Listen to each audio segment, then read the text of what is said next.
Hello there and welcome. This is Andrea Wood-Schmitz, and we are certainly hoping that we have Di Hoiser joining us in a few moments. We had part one of a very interesting interview with Di last week, and we got cut off right in the middle of the excitement that was coming. This is basically a conversation between colleagues about the background of how to actually market and build your business. Both of us coming from the publishing industry. Di Hoiser is now the ambassador to Africa for independent authors, and that's pretty exciting.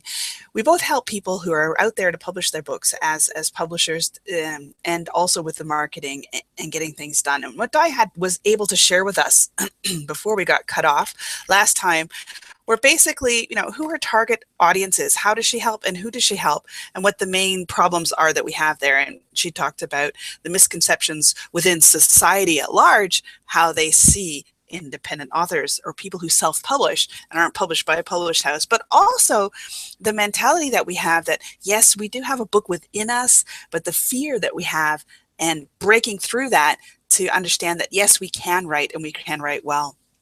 Di has decided to end her year with a really stellar, a really good idea for marketing, and she's selling 15 of her books for $17. And these books, all or most of them, have the emphasis of helping you to actually connect the dots and get your book written, get it out, get it published, and have it as an income generation for you. One book that I like, I have a few of them that are on the list, but one book that I would tell you has more value than the $17 you would be paying if you did purchase is the Cash Flow book, which is not specifically for authors per se, but authors will get a good amount of value out of it. Here's the issue, you can still be making money, but if it's not on the right bank account at the right time, you're going to end up with cash flow issues. Also just not have that kind of money coming in at all. So it's discussing just basically how to cover your bases as you're going on a month-to-month basis. Di is having a bit of trouble getting into here. She is having network problems. I think this means that we're probably going to have to cut this one very short. This is what's happening with Di. I'm just going to tell her something.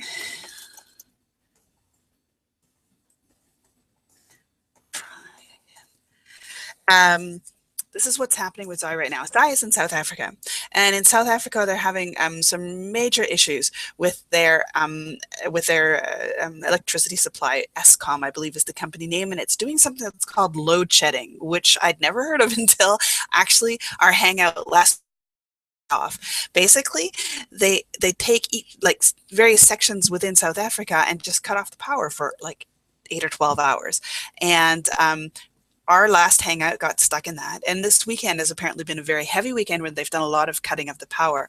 And I would assume that that's the reason why we're having trouble getting connected with Di again today. So it may actually have to be postponed to a little bit later in the week. These are the challenges that authors, but also business people have to deal with in South Africa. And perhaps we can get Di to give us a few words on that when we do finally get to her. She is still trying to get in, so we'll give her another 2 minutes and see if we can get her in here. Where the conversation was going after she talked about the various misconceptions that we do have, as well as how she helps, and her offer that she has right now.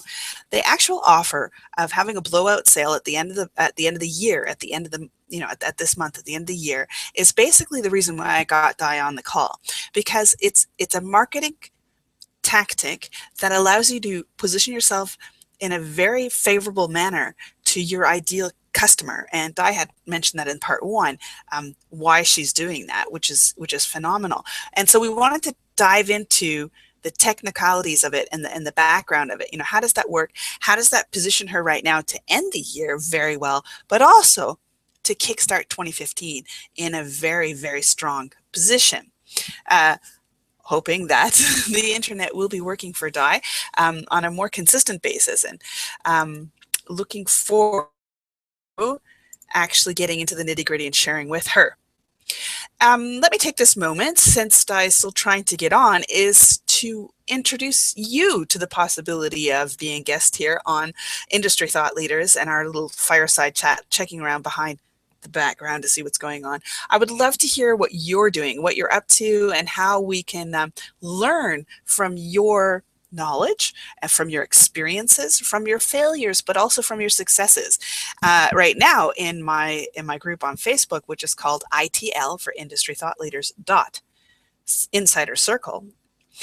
Right now in that group, we are talking, or we're kickstarting this week off, talking about your pain threshold. And basically Marlon Sanders said that, going forward in business means you're going to fail a lot. You're going to fall down. You're going to have a lot of resistance. You're going to have a lot of things that just don't work.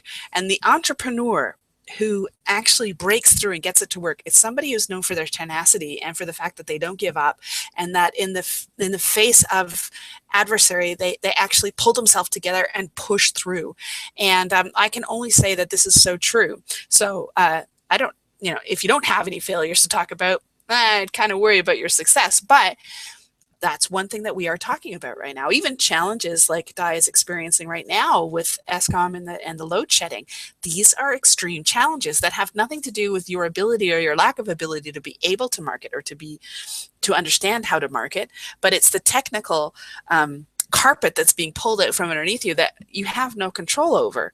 These are frustrations that business leaders have to deal with. Maybe not this specific one, but we always have some sort of challenge that we need to do. So it looks like we might have Di in on the call. Yes, Di. All right. Thanks, so let's hope that this goes well. I've done an introduction to what we've talked about in the past in our first section. So we're almost ready to get right in there. How was your weekend? Quiet, I hear. Oh, we can hear you. Can you hear me, Andrea? Yes, I can. Can you hear me? Oh, finally. Gotta love South African internet challenges and power challenges, I promise you. It's one right here. You had a nice quiet weekend. Yeah, I did indeed. Okay. Well, basically, I started the hangout at 10 o'clock at my time. So I started it 9 minutes ago, and I did do a short recap of what we've done already leading up to this. Basically, talking about your sale and how you're using this to position yourself, and how we were just getting ready to get into the nitty-gritty last time when all of a sudden everything went black in Africa. Indeed, yes. So there you go. All right. So we had discussed questions such as, I'm looking for my questions now. Who you're helping, who your ideal prospect is. You shared with us in the first part. You shared with us misconceptions in society at large for people who self-publish, but also the understanding for ourselves as authors or potential authors, and the fear and the doubt and the lack of support.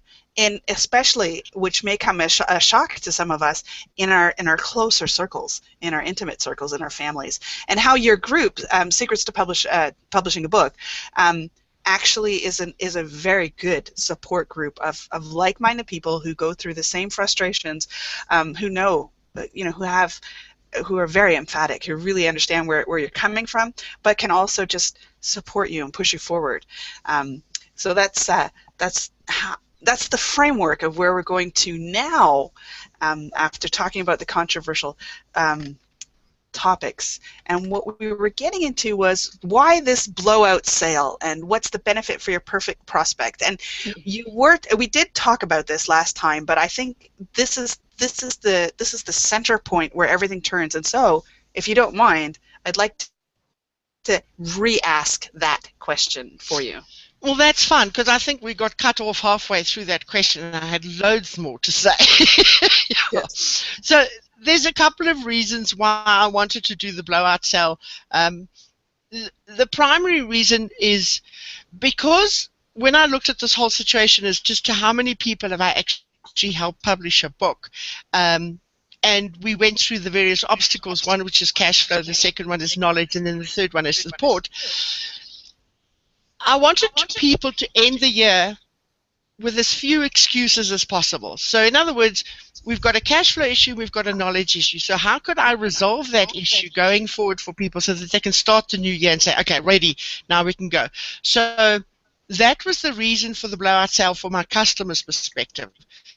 $17 for all the knowledge that they need. And I was saying at the point that I was cut off that I won't do it for free, because people who get it for free very seldom actually invest the time in doing something.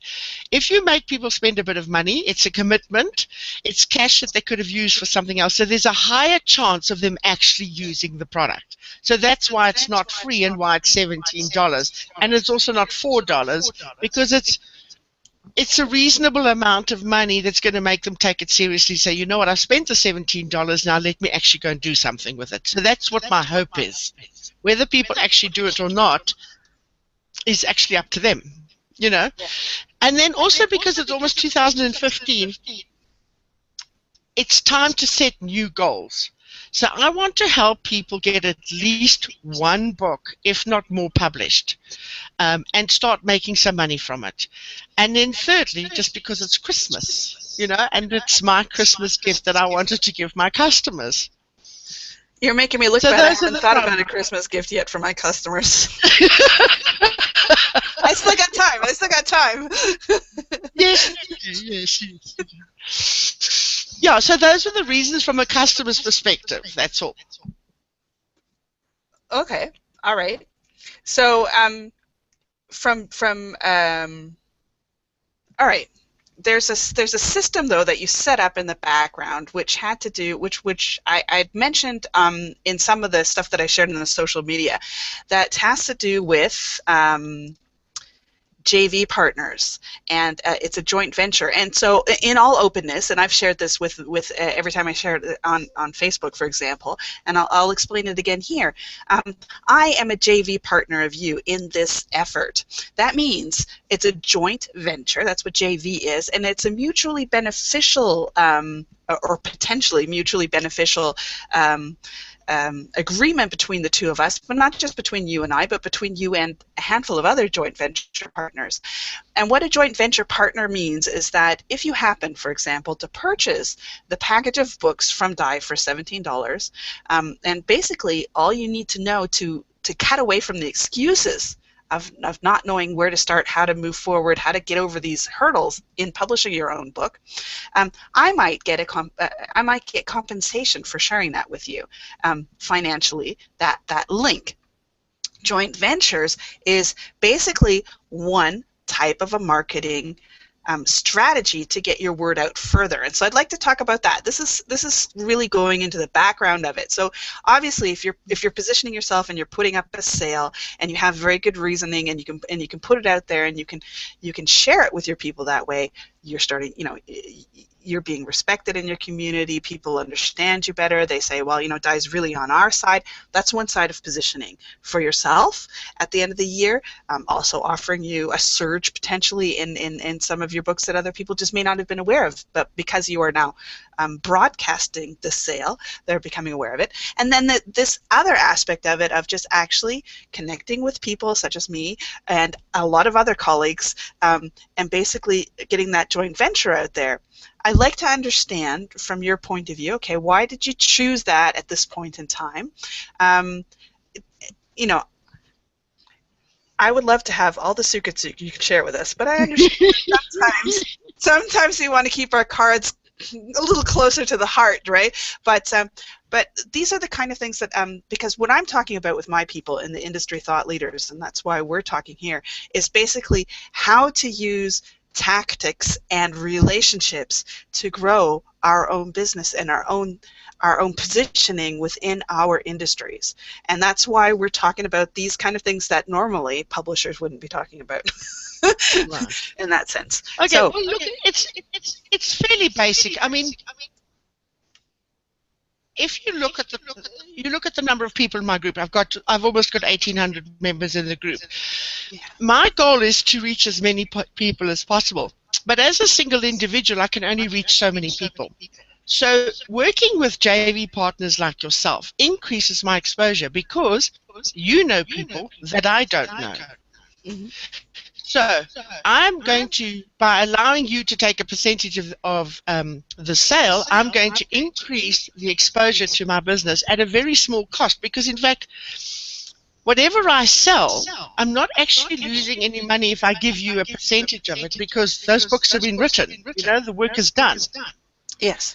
But the benefit to me is I increase my exposure.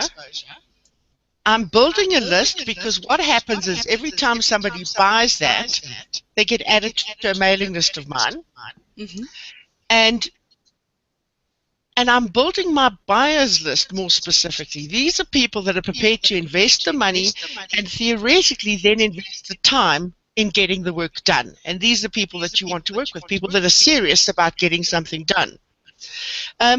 So it's primarily to get more exposure, because if you've got a group of people that you know and a group of people that I know, if we share resources, we both benefit as individuals.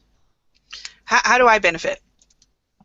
Well, you benefit by earning a commission on the sales And as a start. Okay. Yeah. Yeah. Carry on. I also benefit because my list sees that I'm giving them something of value for information. So I'm sharing this on two fronts. I'm sharing this exactly in the form of this interview that we have right now with my industry thought leaders, and I'm telling them, grab a hold of this, even if you don't publish books, because I want you to look at and take note of the funnel. How does Di get you into her list? How does she market to you afterwards? And mostly, how can I take the principles and put them into my own business? That's why I'm sharing it with my industry thought leaders right here. On the other hand, I'm also a publisher, so I'm sharing this as an affiliate link to the people who I also teach to write books through my own formulas and through my own types of teaching, where I basically say, look, I mean, this is insane. Di has actually, she's, you know, you'd be an idiot not to get it, kind of a thing, at the other point. In which case, because just as you do, I have people on my list who haven't actually, you know, who've said, yeah, I'm interested in publishing a book, but haven't actually taken that first step for whatever reason. A lot of them you've mentioned here, and this can be something that gets them started, and then once they start, you know, they're going to want to have things like formatting, covers, and so on and so forth, which is basically what I do. Writing a book isn't just writing a book. A lot of people can just write a book, but it's still not putting it out there. And the marketing that goes on afterwards. And so yes, there's multiple ways that's mutually beneficial for you. But as the joint venture partner, I would say the advantages for us is just basically we don't have to create the content to be able to share something that's of very good value. It's a win for the people on our list. And if you know, we can go through life and through business being afraid of the competition, being afraid of sharing anything that's not ours because it has to look like ours. We have to look like the queen of everything that we do. You're going to miss out on a lot, and the people on your list are going to miss out on a lot. Whereas if you have the freedom within you to share other people's good stuff and push it forward and present it, if it's suitable to your list, obviously, right? If you were a bulldozer driver, I probably wouldn't have the appropriate list for you to share whatever it is you might be sharing. But the point is, if it's appropriate to you, look for joint venture partners, because your list will actually appreciate you and the broader scope that you bring to it, other than just your own me, buy my stuff. So if you're listening to this right now from the industry thought leader's perspective, not only do you want to think about how can you create funnels for your business, but how can I find strategic partners and how can I make it a win-win for them? And it doesn't have to be a joint venture commission, but there could be another win that you give these people for giving you access to their networks. It's basically what it is. What you're using is an automated system, and there are a few of them online, where you can actually upload your links at the end of the day, and it will track who brought the sale in for this and who gets the compensation. So actually what you're doing, and I'm not sure we even planned on that, would you like to spend a few moments just explaining how that works? Because it's very easy. Sure. You know, from a technical aspect, I mean, once you understand how to set up the basic things, I mean, what I've done is I've used JVZoo as a platform, and they're incredibly powerful in allowing you to set up a sales page, have your download linked to your sales transactions. So once I did all that work, I can just get up and I can walk away. Because every time a sale is made, if it was referred to by a JV partner, JV Zoo side of things handles the percentage of payment that goes to you. So basically the principle is the money comes into my PayPal account and it instantly gets redistributed back to the affiliate depending on the percentage that they've been given. The customer then gets an email saying, thank you, now you can download your product, and they click on the link and they download their product. And at the same time, I've integrated it through to my mailing list, so they automatically get added to my buyers list. As soon as they've confirmed, they get a thank you email. So now they're on my list. So that was just an initial setup of a couple of hours, and then I never have to do anything more about it except the continual marketing and mentioning of it. Right. But correct me if I'm wrong. You also have a product, is that on that page there, that also shows how to set up JV Zoo, or was that someone else? No, it's actually on there too. Yeah. What is, you know, and so what I'm saying, there's two products alone that I would say are worth well more than the $17, the cash flow principle and the JV Zoo. So even if you're, the point is that I have people in the industry thought leaders group that aren't writers and they're not publishers and they're not interested in that, but they do other excellent, awesome stuff. But just these 2 points, if you want to understand funnels better, this JV Zoo product is also part of the blowout sale. You're crazy. The blowout sale that Di has going out there. So even that would be well worth your $17 investment today. So that's also, thank you for mentioning that. You reminded me of that. I remember that now, because here's the thing.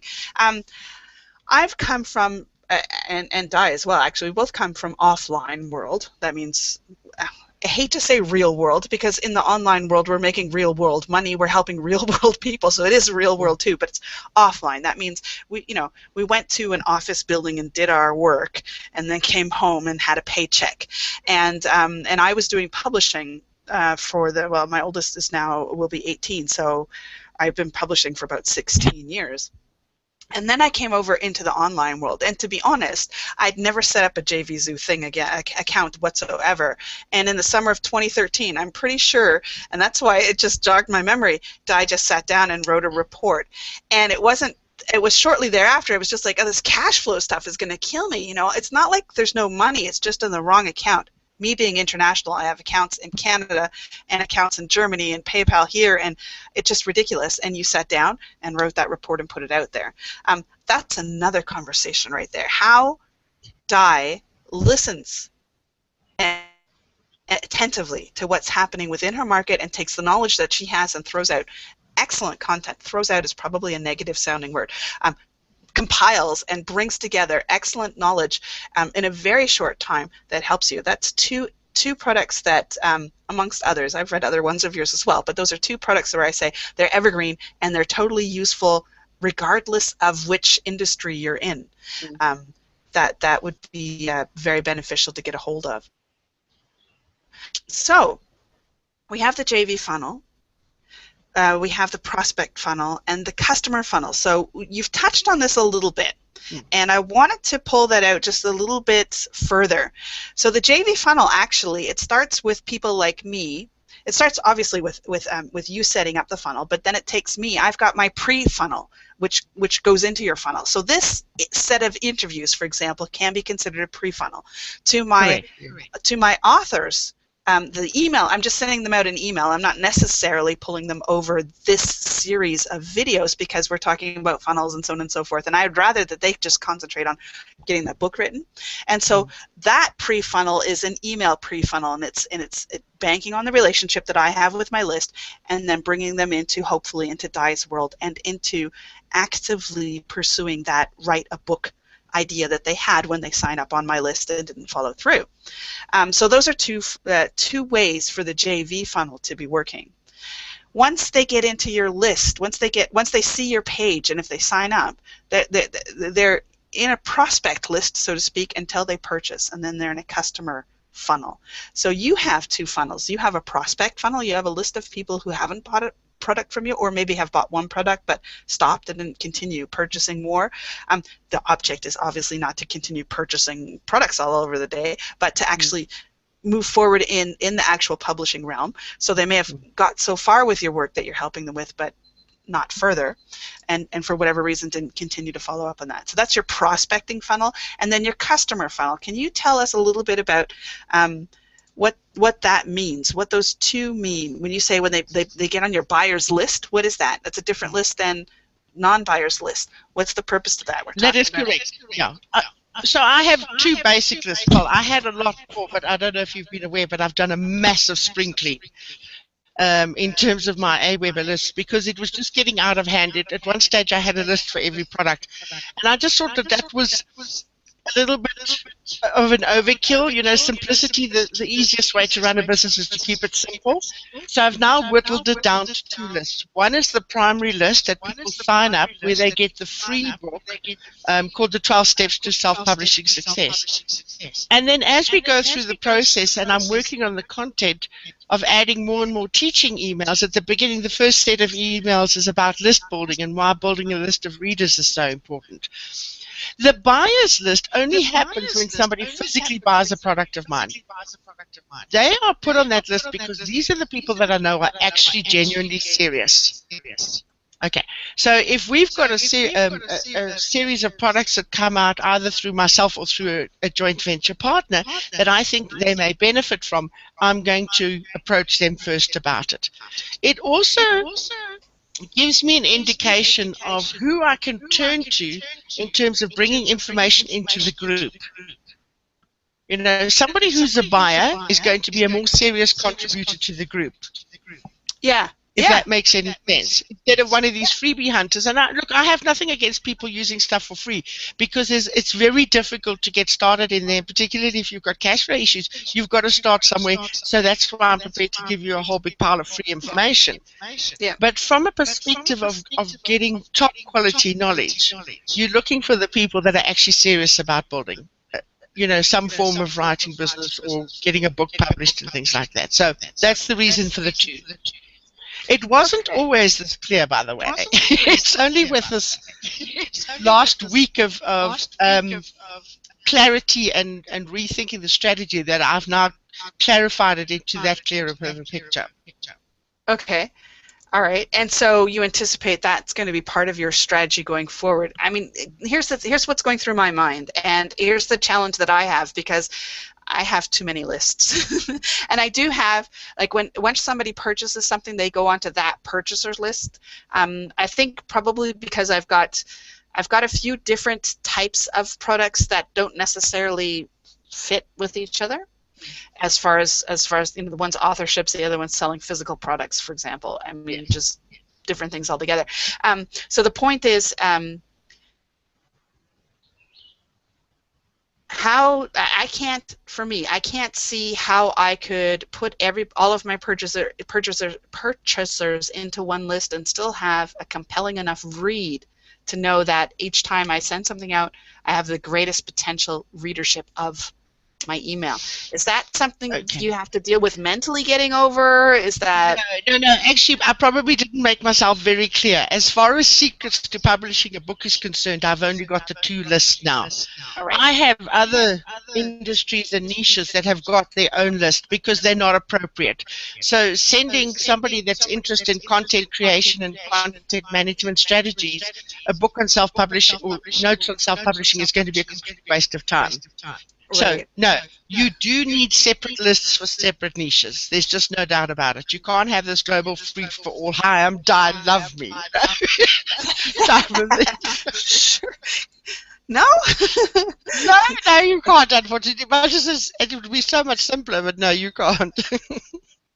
Okay, so we have this strategy of JV funnels. We talked about strategy of JV funnels, the strategy of prospecting funnels, and the strategy of purchasers funnels, of people who've actually spent money and who've raised their hand and said, I'm semi-serious or I'm serious.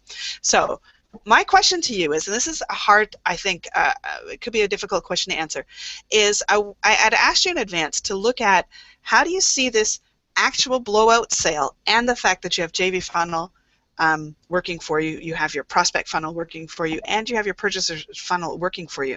How do you see that impacting your short-term, your mid-term, and your long-term goals in the publishing niche that you're in? Okay, from a perspective of my goal, how many people can I actually help? I'm hoping that the people that buy this product, this group of products now, will actually get down and get something done about getting a book done over Christmas and the New Year. From a back-end strategy perspective, even though it's a very low price, if I sell 100 copies with all the affiliate commissions taken away, it's hopefully $800 or $900. Now, that cash flow injection I'm using or will be using to implement some new stuff in the website and the group next year. Okay. Yeah, that's what I wanted. Come on. So it's a cash flow thing as well. It's not huge because the requirements that I have are not huge, but when I try to look at, I knew what I needed, I knew what I was trying to achieve from a perspective, and so I try to work out a way, how could I combine the two? And for me, the blowout sale will do just that. It'll help me achieve the goal of helping people publish a book, and it'll help me achieve the goal of bringing in some cash so that I can finance some changes for the next year. So yes, that was one thing.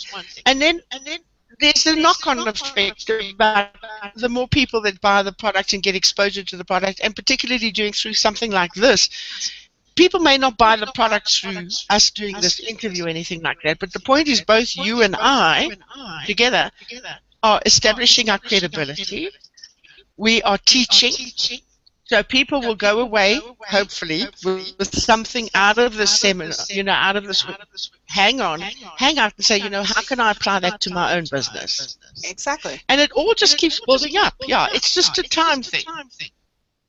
Okay, so what I would like to say to my listeners here is, yes, this is the end of year, and yes, this is a typical time of year where people sit down and reflect upon what has been over the past 12 months and where do I want to go in the past 12 months. But you may not be at that position right now. You may have just the absolute crazies going on around you, and to draw back. I mean, Di really, she took herself out of it for a week and reflected upon this and said, these are my goals. How can I reach them? What equity do I have to reach them? And what equity can I pull in? The JV partners. What equity can I pull in from external sources to allow me to achieve what I want to do? This is, though, a tactic that is not bound to the month of December. Di is using the month of December, and it's a natural period. It's a natural slice in the cycle of a year, but your slice in the cycle of a year could be mid-March. Your slice in the cycle of the year. So even the principles that you're learning right now, as I said, your opportunity today is to go through Di's funnel and see what, see all the different pieces in motion that she does, and that will be very good for you to know. But it may not be something that you're ready to implement right away. But the point is, think, when can I? And schedule it in. When can I sit down and get clear in my head about the equity that I have? Maybe you don't have that much equity, and then you may just sit down and say, well, I want to go there. And to get there, I need to build up this equity, this equity, this equity. Find ways to do that. I mean, Di's 15 books did not happen overnight. Each one of them were actually the ones that I saw her implement were quickly done, but it still didn't happen like that. She had to be, it required being present and being aware of what's happening in the industry and the struggles that people have, and having a knowledge of how to help that out, and then sitting down on her butt and actually doing the work and building up that equity, right? So that's what she was doing. So I wanted to talk just about that. At this time of year, if you're sitting down and thinking about what's my equity, what is my midterm, what is my short-term goal, what are my long-term things, and usually the short-term goals, I mean, at least from my business and from my point of view, are mostly cash flow driven. I need to have this infusion in to be able to do that. We all know that if we want to drive a car, we have to fill it up with petrol. We have to fill it up with gas, depending on what country you come from. You have to fill it up with some sort of energy boost push it forward type of a thing, and that costs money. If you want to grow your business and you want to just go up to the next level, you may have to invest something other than just time, and at which point you have to sit there and say, okay, how can I get that surge of income coming in so that I can, just as Di said, so that I can do what I want to do in the next year? How can I fund something that that I want to kickstart or push forward in the short to midterm future? So that's often something that's coming through that way. I'm going back to the questions now. I think that we're pretty much heading out there. I know you made notes, so do you have any other notes that you wanted to share with us that maybe if you just remind me of the question, I'll ask it. Well, one of the questions you asked me is how will all of this help me position my business going forward? And, when I looked at my whole goal and a strategy structure, I looked at what I wanted to do. Number one, I wanted to increase my exposure in the business, in the environment, in the internet. I need to build a bigger list, because those two, particularly building a list, that is a key element in any business. You want to find like-minded people who actually want to hear from you. Some people don't want to hear from you, and that's fine. Then it's not your target market.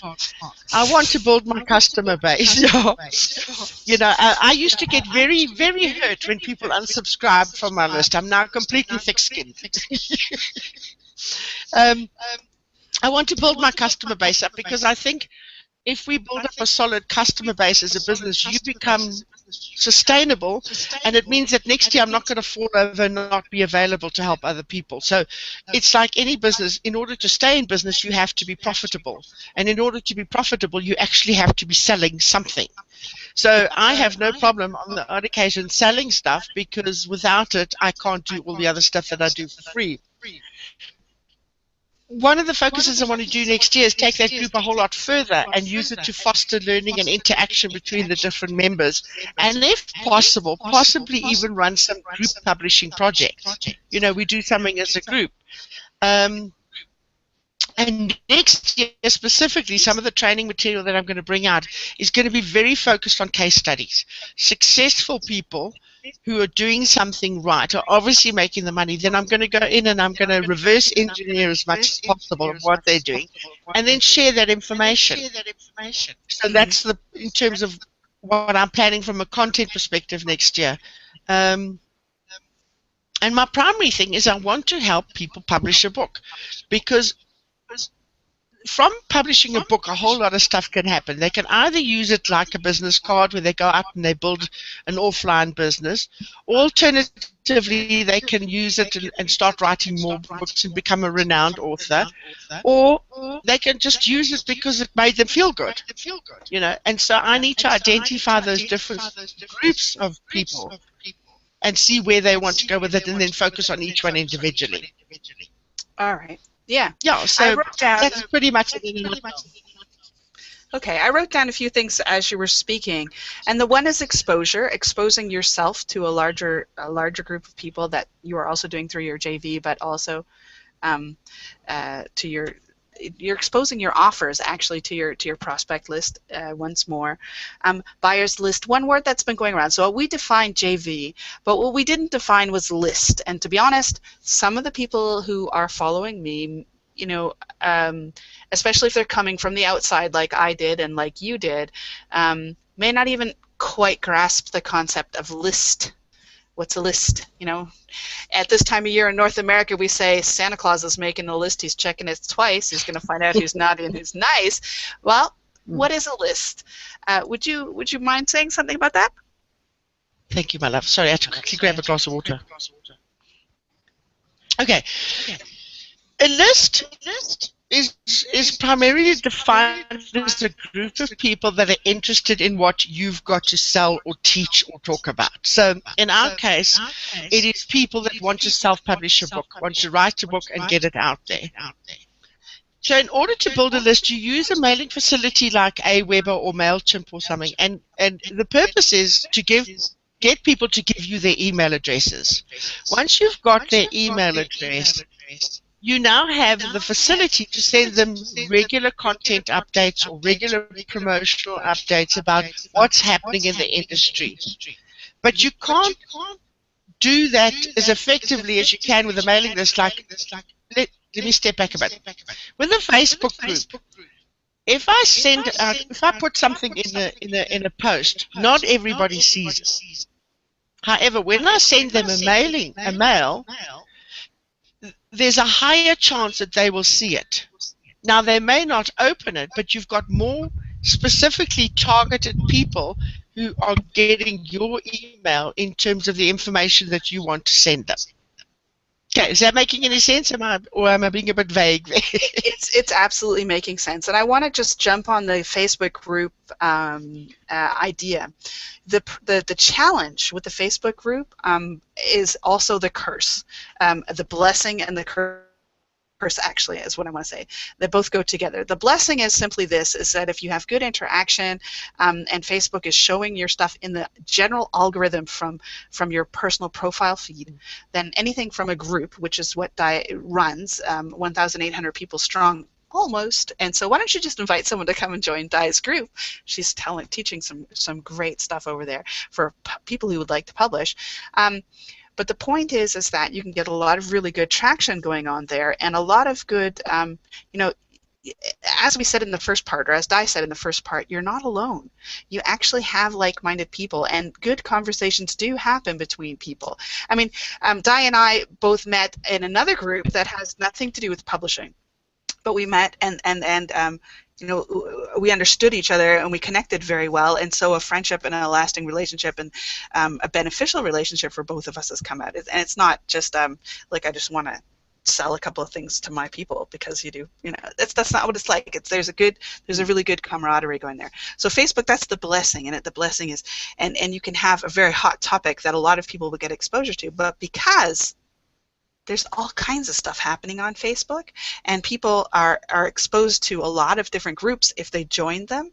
That's who you're competing against. You're competing against the general noise of everything else happening on Facebook for the individual user, whereas by email, they get that email, and that email will probably be in their inbox next week if they haven't read it this week, and you have a good chance to get a hold of them. So basically your list is some sort of form to continue to keep up contact with your ideal prospect or client. Your dentist, my dentist sends out postcards, physical postcards, twice a year saying, don't forget to make an appointment for your next checkup. So it doesn't have to be autoresponder or from the real world, from the offline world. there are also other things, and you could there's phone listing, there's a Skype group. There are various ways to keep in contact, but the autoresponder that Di was talking about is something that is also something which we can automate. Now, go back to the funnels, go back to the teaching that I'm doing here. I drove you all to a sign-up page where you put in your email, and then I have a total of three follow-up emails that go out as soon as you give me your email address. The first one is, thank you very much. Please go to the waiting room. An hour beforehand, you'll get that link. So an hour beforehand, you get another one that's just saying the waiting room is here. And then 10 minutes before any of my calls, the waiting room, you're sent to the waiting room again. I have then a script in the web page that redirects it once the Hangout starts, so that you get to the actual real live interaction, which then automatically turns into a replay. But the point is that is all done by a list, and the automation, I don't have to rewrite that email over and over again. It's a loop that just can continue every time someone else comes into that list. It reworks by itself. So that's the automation that happens, and that frees Di up. She has 15 products out there that she's selling, and she has, I mean, and those are just the ebooks. I mean, she has a membership site that's dealing with the secrets to target, secrets to publish or to writing a book. You know, we don't all of those things. So, But I mean, what I'm saying is that she does have other offers out there. She has, oh, what was one of my favorite ones that came out at the end of this year was, like, one of the things that Di was doing when I first met her was also scrapbooking and writing books about scrapbooking. I think that was the first type of book that I saw her putting up on CreateSpace, and I'm like, how do you do that?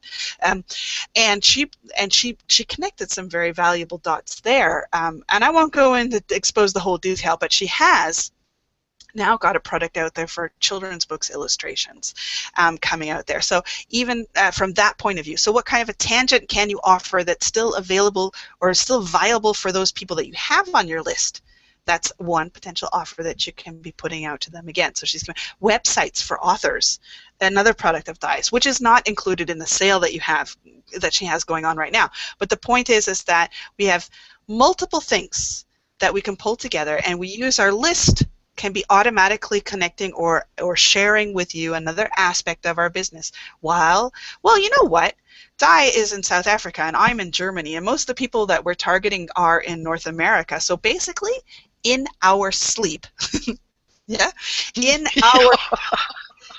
our sleep, we are communicating with people with valuable information that can help them push their business forward through sales like this, or through just solid training units that can be in PDF format, or can be in video format, or whatever.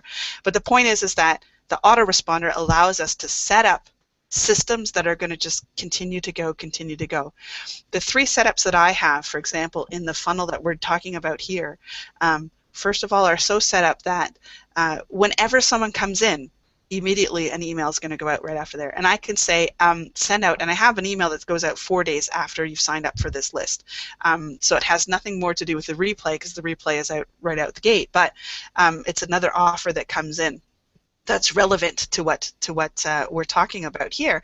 And it's this automation that makes it really, really compelling to understand a list. You know, get your head behind a list as far as marketing is concerned, and how can you use that. If you're not an online marketer, that's fine. Like I said, my dentists use postcards. There are letters that you can use. There are catalogs that you can use. Sears, for years, I don't know if they still do, but when I was growing up, they had catalogs that they sent around. You know, so there are many ways to cultivate your list and to communicate with your list.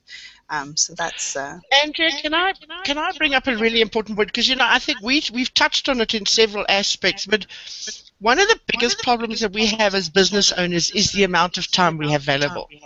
So whatever is a constant task that has to be done on a repetitive basis, you need to find a way to automate that.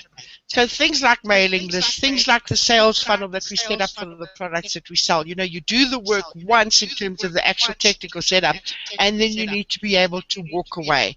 So whatever activity you're doing in your business, when you're evaluating it, you need to stop and say, is there a way for me to automate this? If there isn't a way for me to automate it, is there a way for me to outsource it so that I'm left free to focus on the more important parts of your business, which is normally either the content creation or writing, or whatever it may be, and sales and marketing? Because without sales and marketing, you're not going to get a business going. And if you're spending too much time on the nitty-gritty, itty details, you're wasting some valuable resources. Exactly. So I just wanted to make that point, yeah. Yep, wonderful. Yes, okay, well, I think this is pretty much where it's at. We wanted to talk about the funnels, the automation, the positioning that you can do, and I believe that we've done fairly well. What I'm going to do is I'm going to set up a PDF, just basically a diagram showing from my perspective how I have used the joint venture with Di to actually map out my own little funnel that brings the people into her funnel, but also into my funnel. If you're here watching this video now, you've opted into my list first. And my wish is that you opt into Di's list, because I think that's a very important thing to make yourself aware of. $17 is not something that's going to break your bank to get this kind of training. I mean, if I was talking to and when I do send out my email to my people who are interested in publishing, and to the people who are interested in writing, $17 is not something that's going to break their business or their efforts to publish a book. In fact, it's going to be an incredible investment into actually getting forward with publishing a book. And for you today, because you're looking at this from insider thoughts, industry thought leaders, the insider circle side of it, we're looking at the background mechanisms that allows this to go. And as I said, we could have been talking about anything, any niche. It just happened to be publishing. And did you know that just one moment, we have to say congratulations to Di, because she is the ambassador. Let me get the actual title here. What is that? Now I've written it down so often. The ambassador, the African ambassador for the Alliance of Independent Authors. Read that on the weekend between these two calls. That's amazing. That's phenomenal, and that's who you've been listening to today, people. So if you want to publish a book, get this $17. But if you want to also understand how to position yourself, I didn't turn into the African ambassador for independent authors without positioning herself. And it's understanding how to use these various elements, JV partners, lists, sales, and equity that you already have of some sort. Pull it all together and use it as a system. So I will be sending out, not today, but probably tomorrow, that diagram of the funnel and how you can use it. And I encourage you to actually go through the steps, continue going through the steps. You've already gone through the first step by signing up to my list, but go through the step and actually follow. And do this with anything you purchase online. See what happens next. Even if you purchase something on Amazon. I don't want to take you away from Di. Purchase hers, right? But an Amazon purchase also puts you through a specific funnel. Think about these things and think about how you can use it in your own marketing going forward. Okay, Di, I'm so excited about your new year and the plans that you have, and I love the passion that you have and the heart that you have to actually help people follow through with their wishes to publish this year and this coming year. I wish you strength, especially in the challenges that you have that are totally out of your control with the internet and with the electricity in South Africa. Outrageous. It would be such a shame for you to be made smaller because of it. You have a huge heart and you have a huge audience to encapsulate and bring into your field and to inspire to move forward. Please come to Di's group, The Secrets to Publishing. I'm going to say the wrong one. I know I am. The Secrets to Publishing a Book. Yeah, Secrets to Publishing a Book. That's right. So go to Facebook, Secrets to Publishing a Book. I will also be sending it an email to my list if you haven't purchased from Di. But I'm assuming that if you have purchased from Di, she's already introduced you to her group, and if you haven't signed up, then it's your own fault. I can't help you anymore. No, seriously, get into that group. It's a great group, and benefit from meeting up with people who are like-minded, who can support you, who are willing to support you. Learn from Di in every aspect of the business. What does it mean to be a giver? What does it mean to have a huge heart? What does it mean to actually sit down and write something and give it to the world? That's what an author is. You sit down and you share from who you are, and that's how, I mean, Di shows that again and again. Twofold, yeah, in how she actually runs her business. But I mean, the only reason she has these specific 15 products to share with you today is because she sits down and gets it done. So, yeah, thank you so much. Andrea, I just wanted to say thank you. I mean, I love it when we do this. We normally do this in private. We have these kind of conversations. So going public with them is quite interesting, because I'd be very interested to know if people have actually got something out of it, because the whole purpose was to share and learn the thought and the strategy behind the things that we do. So I'd love to hear if you can ask your mailing list whether they got any benefit out of it and what they are going to use this for in terms of going forward in terms of their own business. Yeah, and any questions they might have. I mean, there's no reason why we don't schedule a third meeting to talk about, like, and also next month, to talk about how did it go. And awesome. All right. Well, thank you very much. It's always a joy talking to you. So thank you very much. This is Industry Thought Leaders Andrea Wood-Schmitz and Di Heuser of The Secrets to Publishing a Book. Excellent product and an excellent opportunity right now, time sensitive, just through the month of December 2014. Understand how that funnel works and and like I said, there's 2 products in there that you should have regardless of whether you want to publish a book or not. So you'd be off your rocker not to grab a hold of Di's product today. Thank you, Di, and we will see you in Facebook in your group and also in my group. Looking forward to that. Hook up with Di in her group. Hook up with Di on Facebook. Check the emails that I have set out. You will see ample opportunity in how to connect with Di. Looking forward to you, the insider. From the Insider Circle industry thought leader, looking forward to you wrapping up the year 2014 in a fun and amazing manner, and also pushing forward in 2015 like you've never done before. This is Andrea Wood-Schmitz. Have a good day. Bye-bye.